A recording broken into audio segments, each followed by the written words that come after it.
Chers élèves, on va continuer avec le monohybridisme et avec le cas d'un gène lié au sexe, ou bien dit un gène gonosomal.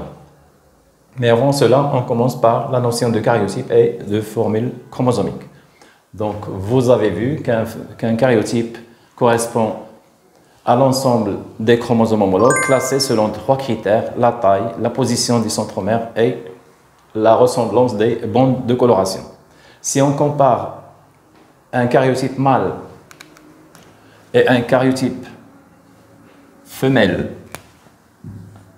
chez l'espèce humaine qui a 2N égale 46 chromosomes, eh bien, on remarque que l'ensemble des chromosomes chez les mâles ressemble à l'ensemble des chromosomes chez les femelles, sauf une paire. C'est la paire, la 23e paire, qui est différente chez les mâles et les femelles. Donc, les autres chromosomes qui sont semblables chez les mâles et les femelles, on les appelle des chromosomes autosomes. Donc, je mets autosome. Autosome. Par contre, la paire de chromosomes qui différencie les mâles des femelles, ces chromosomes sont appelés des gonosomes. Gonosomes. Une paire de gonosomes. Une paire de gonosomes. Chez les mâles, les deux chromosomes ne sont pas homologues. Le chromosome de plus grande taille, on l'appelle chromosome X. Et le petit, on l'appelle chromosome Y. Par contre, chez les femelles, les deux chromosomes sont homologues.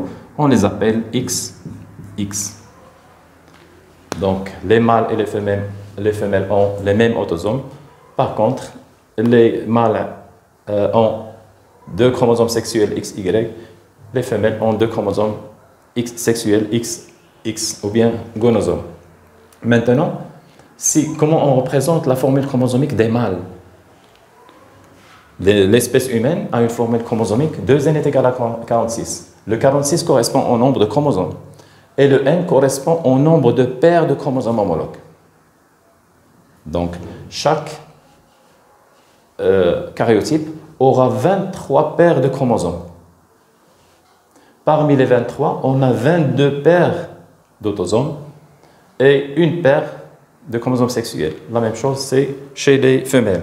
Donc, pour la formule chromosomique des mâles, ou bien la formule chromosomique dite détaillée, on dit que les mâles ont une formule chromosomique 2N égale à combien de paires d'autosomes? 22.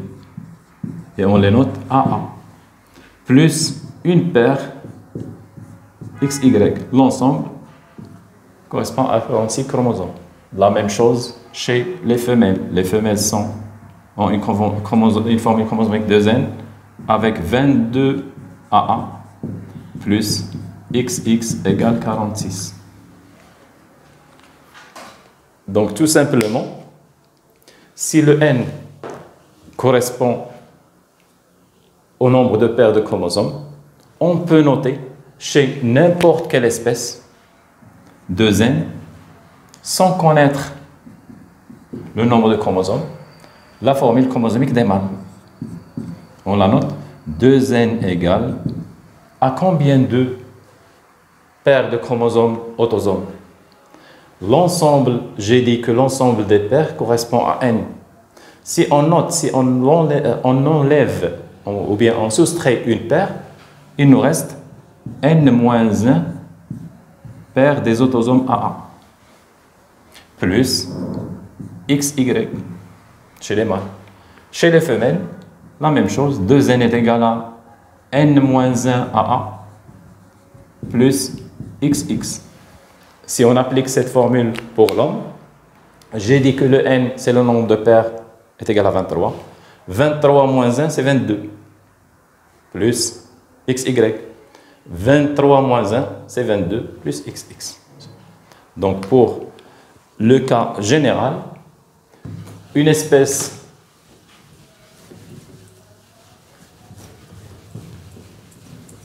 a 2N chromosomes une espèce à 2n chromosomes. La formule chromosomique des mâles, 2n est égal à n-1 AA plus XY. Et les femelles, 2n est égal à n-1 AA plus XX. On passe au déterminisme du sexe. Je vais mettre petit b. Déterminisme du sexe.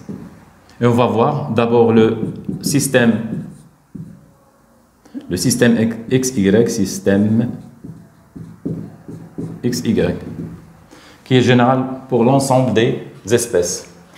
Et on prend une espèce à 2n, dont le nombre de chromosomes, on ne connaît pas. Donc la formule chromosomique des mâles sera n-1 AA plus XY. La formule chromosomique des femelles, n-1 AA plus XX. Donc lors de la méiose, le mâle ou bien les mâles vont donner combien de types de gamètes?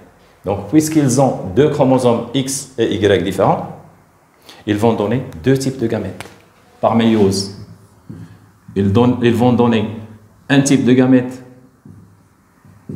qui comporte n-1 A plus X de n-1 A passe avec le X et c'est un gamète mâle, c'est un spermatozoïde. L'autre type de gamète mâle aura n-1 A plus le Y et c'est un gamète mâle haploïde. La femelle, puisqu'elle a deux chromosomes X homologues, elle donnera un seul type de gamète, n égale à n-1 A plus X, et c'est un ovule. Donc, puisque les mâles dans le système XY donnent deux types de gamètes, on dit que les mâles sont hétérogamétiques. Je mets ici hétérogamétique.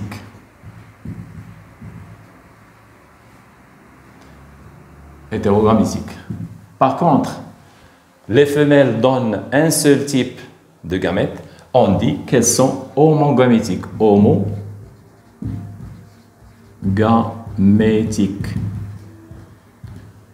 Donc, dans le système XY, les mâles sont hétérogamétiques et les femelles sont homogamétiques. On va voir qu'il y a l'inverse chez certaines espèces. La fécondation, un gamète mâle qui va féconder cet ovule, elle donne un individu, 2n est égal à n-1 AA plus XY et c'est un mâle. Par contre, s'il y aura fécondation entre ces deux gamètes, on aura 2n est égal à n-1 AA plus XX et c'est une femelle. Donc, qui détermine le sexe de l'individu ou bien du nouveau, de la descendance? Ce sont les gamètes mâles. Dans le système, on a un autre système qui est l'inverse de celui-là, dit le système ZW. Système ZW. On utilise ces notations ZW pour attirer l'attention que ce sont les mâles qui sont homogamétiques dans ce cas. Et l'inverse, les femelles sont hétérogamétiques. Ce système ZW se trouve chez certains poissons, certains papillons et certains oiseaux, comme le pigeon. Donc, on aura les mâles qui ont une formule chromosomique 2n est égal à n-1 AA plus, au lieu de XY, au lieu de XX, on note ZZ. Et les femelles auront une formule chromosomique 2n est égal à n-1 AA plus ZW à la place de XY. Donc les mâles vont donner un seul type de gamète, n est égal à n-1 A plus Z, et c'est un gamète mâle, c'est un spermatozoïde.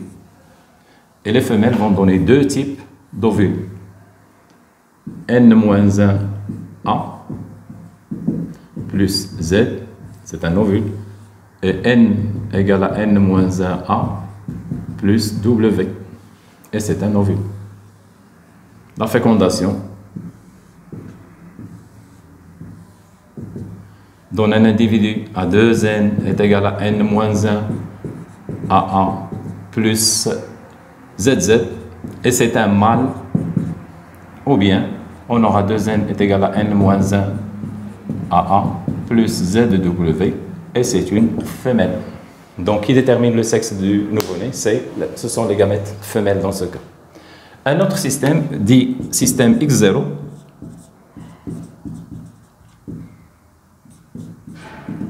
chez la sauterelle,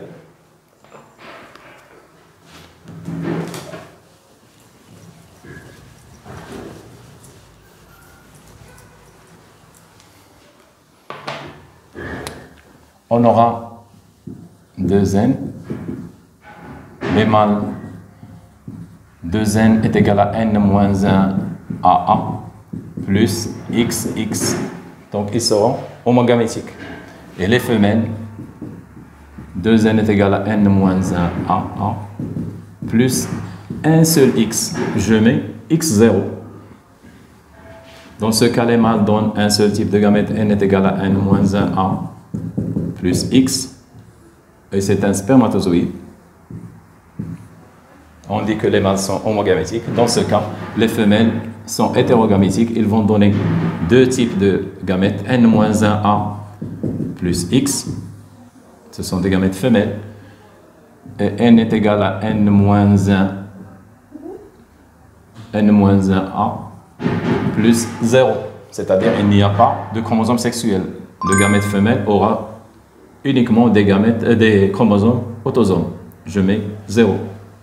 Lors de la fécondation, on aura soit ce cas, 2n est égal à n-1 AA plus XX, et c'est un mâle, ou bien 2n est égal à n-1 AA plus x0, et c'est une femelle. Maintenant, on passe à la structure des gonosomes. Quelle est la différence entre le chromosome? Je mets structure, petit c, structure des gonosomes, c'est-à-dire des chromosomes sexuels. Eh bien, comme on l'avait vu, que le chromosome X a une taille plus grande que le chromosome Y. Supposons qu'on a un chromosome X de cette taille et le chromosome Y plus petit. Chromosome X, chromosome Y. Donc, qu'est-ce qu'on remarque? Que le chromosome X comporte une partie qui a son homologue sur le chromosome, ou bien au niveau du chromosome Y. Et il possède une grande partie, ou bien un grand fragment, qui n'a pas d'homologue sur le Y. On dit que ce fragment est spécifique du chromosome X. La même chose pour le chromosome Y. Il a un petit fragment qui n'a pas d'homologue sur le X. Maintenant, si on suppose qu'un gène est localisé dans la partie de X qui n'a pas d'homologue sur le Y, et que ce gène a deux allèles, l'allèle responsable, par exemple, de la couleur rouge, et l'allèle responsable de la couleur verte. Quel sera le génotype des mâles vis-à-vis de ce gène? Eh bien, on aura soit des mâles avec un génotype X qui porte l'allèle R, ou bien des mâles avec X qui porte l'allèle vert, responsable de la couleur verte. Quel sera le phénotype de ces mâles? Eh bien, tout simplement, ils seront de couleur rouge, car ils possèdent uniquement l'allèle rouge. Les autres auront une couleur verte. Pour les femelles qui ont 2X, on aura trois cas. Soit des femelles homozygotes RR, ou bien des femelles homozygotes VV, ou bien des femelles qui sont hétérozygotes RV. Pour le phénotype, ces femelles seront de couleur rouge, celles-ci seront de couleur verte, et pour les autres, ce sont des femelles avec un phénotype qui dépend de type de dominance entre les allèles R et V. Si l'allèle R est dominant, il sera rouge. Si l'allèle V est dominant, il sera vert. S'il y a codominance, ils ne seront ni verts ni rouges. Ils auront une autre couleur. Donc, qu'est-ce qu'on constate? Que pour un gène porté par le chromosome X, le caractère codé par ce gène apparaît chez les mâles et chez les femelles. On a des mâles rouges et on a des femelles rouges. La même chose pour la couleur verte. Maintenant, si un gène est porté par la partie de Y qui n'a pas d'homologue sur le X, on suppose qu'un gène avec deux allèles de couleur, par exemple couleur grise et la couleur noire, quel sera le génotype des mâles? Eh bien, puisque le gène est porté par Y, on aura des mâles XY avec le Y qui porte l'allèle G, ou bien des mâles avec le Y qui porte l'allèle noir. Leur phénotype, ce sont des mâles avec une couleur grise. Les autres, ce sont des mâles avec des couleurs noires. Je mets mâle ici. Par contre, est-ce qu'on aura ce phénotype, ce caractère chez les femelles? Donc, ce caractère n'apparaît pas chez les femelles. Pourquoi? Car les femelles n'ont pas de chromosome Y. Donc, ce caractère est réservé pour les mâles seulement. Donc, pour les sciences physiques, on ne s'intéresse pas à ce cas. Maintenant, on va étudier un exemple d'un gène lié au sexe et porté par X. Donc, j'efface cette partie.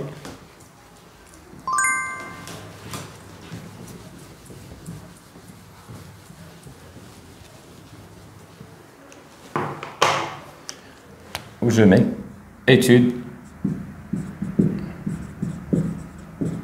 d'un exemple. On va prendre l'exemple chez les drosophiles avec un croisement entre des femelles aux yeux blancs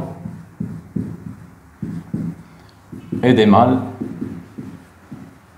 aux yeux rouges. Et je mets lignée pure. Donc on va croiser deux lignées pures. Le résultat, on aura des mâles aux yeux blancs et des femelles aux yeux rouges. Donc, que peut-on déduire de ce croisement ou bien l'analyse? Il s'agit toujours d'un monhybridisme car on utilise la transmission d'un seul caractère qui est la couleur des yeux. Mais on remarque que la génération n'est pas homogène, c'est-à-dire elle est hétérogène malgré que les parents sont de lignée pure. On dit que c'est un cas d'exception de la première loi de Mendel. Et quand on a un cas d'exception de la première loi de Mendel, on déduit que le gène étudié est lié au sexe, c'est-à-dire c'est un gène gonosomal. Maintenant, quel est le chromosome qui porte ce gène? Est-ce que c'est le chromosome X ou bien est-ce que c'est le chromosome Y? Donc pour cela, on compare les mâles de la génération F1 avec leur mère. Pourquoi? Car les mâles reçoivent le chromosome Y de leur père et le chromosome X de leur mère. Donc on remarque que le phénotype des mâles de F1 ressemble au phénotype de leur mère. On dit, ou bien on déduit, que le gène est porté par le chromosome X. Pourquoi? Car les mâles ressemblent à leur mère. Maintenant, quel est l'allèle dominant? Est-ce que c'est l'allèle responsable des yeux rouges ou bien l'allèle responsable des yeux blancs? Pour cela, on va chercher cela chez les femelles de F1. Pourquoi les femelles de F1? Car elles reçoivent un chromosome X de leur père qui porte l'allèle responsable de la couleur rouge des yeux et un chromosome X de leur mère qui porte l'allèle responsable de la couleur blanche des yeux. Et puisque les femelles sont hétérozygotes, c'est-à-dire elles ont deux allèles différents, on observe ou bien on regarde le phénotype, leur phénotype. leur phénotype est rouge, ça veut dire que l'allèle responsable des yeux rouges est dominant par rapport à l'allèle responsable des yeux blancs. Et on note R supérieur à petit b. Pour l'interprétation chromosomique, le phénotype des parents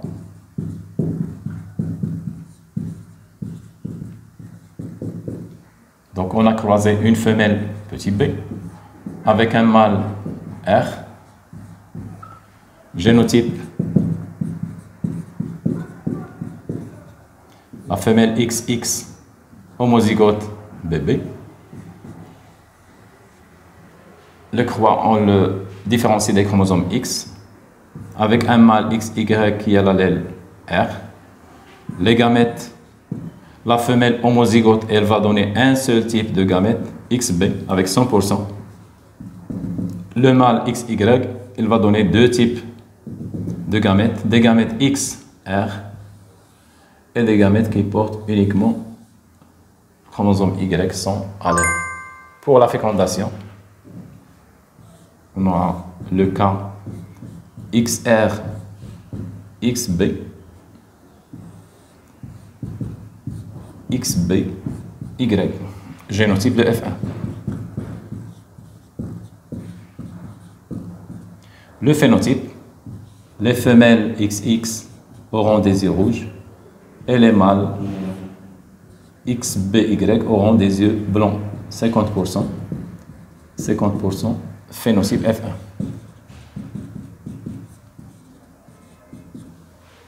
Donc c'est pour l'interprétation chromosomique. Maintenant, quel est le résultat du croisement réciproque ou bien croisement inverse? Qu'est-ce qu'un croisement réciproque? C'est un croisement dans lequel on va permuter les phénotypes des parents. Dans ce cas, on a pris les femelles aux yeux blancs. Dans ce croisement réciproque, on va changer, on va prendre des femelles aux yeux rouges. Et pour les mâles, ils seront avec des yeux blancs.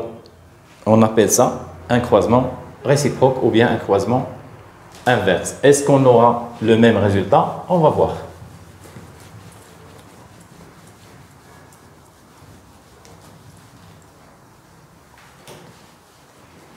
Donc je mets quel est le résultat, ou bien je mets mettre tout simplement phénotype des parents, phénotype des parents pour un croisement réciproque. On va prendre maintenant la femelle aux yeux rouges, c'est-à-dire R, avec un mâle aux yeux blancs. Le génotype des parents, la femelle XX, XR, XR, avec un mâle XB, Y. Les gamètes, la femelle donnera un seul type de gamète XR avec 100%. Le mâle va donner deux types de gamètes XB, 50%, Y, 50%. La fécondation, on aura XR, XB ou bien XR, Y, génotype. Génotype de la génération F'1. Le phénotype, eh bien, on aura un phénotype R des femelles et des mâles avec le même phénotype R. C'est-à-dire 50% pour les mâles et 50% pour les femelles. C'est-à-dire une génération homogène de point de vue phénotypique. Donc, dans le cas d'un gène lié au sexe porté par X, le croisement réciproque ne donne pas les mêmes résultats. À l'inverse, quand le gène est autosomal, c'est-à-dire n'est pas lié au sexe, si on réalise un croisement et on réalise l'inverse ou le réciproque, on aura toujours le même résultat. Donc, comment on peut déterminer que le gène est porté par, que le gène est gonosomal? On a l'un des trois cas. Quels sont ces trois cas?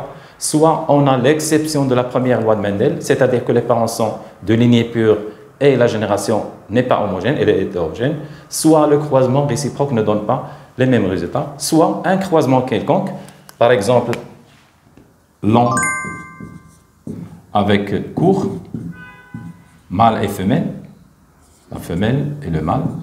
Et ce croisement donne une génération avec des mâles à phénotype différent de celui des femelles. On dit que c'est un cas de gène gonosomal. Et puisque les mâles ressemblent à leur mère, donc il est porté par X, etc.